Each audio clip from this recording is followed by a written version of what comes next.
Another thing that's really important is to know that each member of the LLC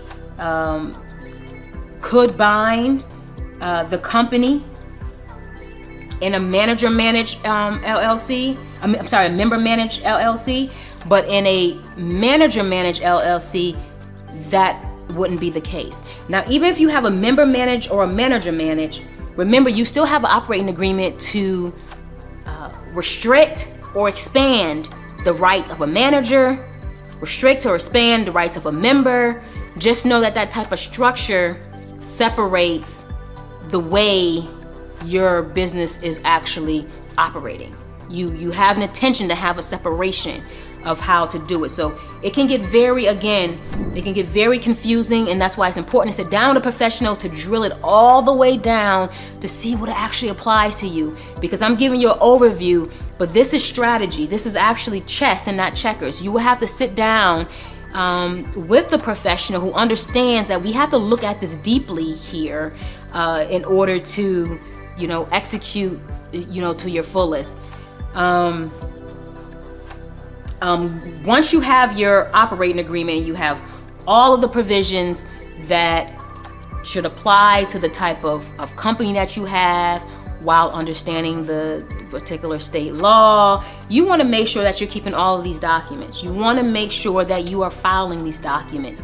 So as I stated in a previous part, where the corporations, are deemed to have more stringent requirements because they have to have corporate meetings and take the minutes.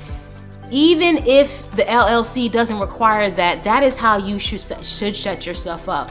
To be honest with you, how the government sees it, whether we're talking about the courts, how the IRS sees it, or the state level, is if you operate in leniency, then you're probably handling everything that way, everything, and you're going to be more of a target to actually be audited. But if you're doing the things that you need to do and beyond, then it will help you in any situation. It will be something, a tool that you have in your toolbox in order to fix whatever situation may come up. So you want to make sure that you're keeping all company documents. I always say, just in general, depending on what the document is, you're keeping things anywhere between 3 to 5 years. You want to make sure you keep all members, whoever are the members, you want to keep it current. If people move and shift, transfer, leave, and especially if you're not documenting it and you're not doing it the right way as far as transfer, someone just decides, I'm not helping with the company anymore, I'm out. I'm not helping.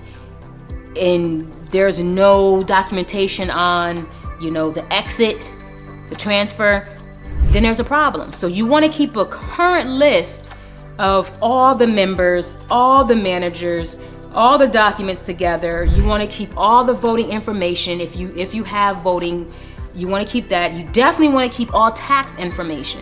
You want to make sure you keep all your tax information. I mean, that's important if you just want to do business in general. The tax information is important, but if anything comes up, we know how the IRS works. They can go back, several years back. You want to make sure you have all the tax and financial information in place.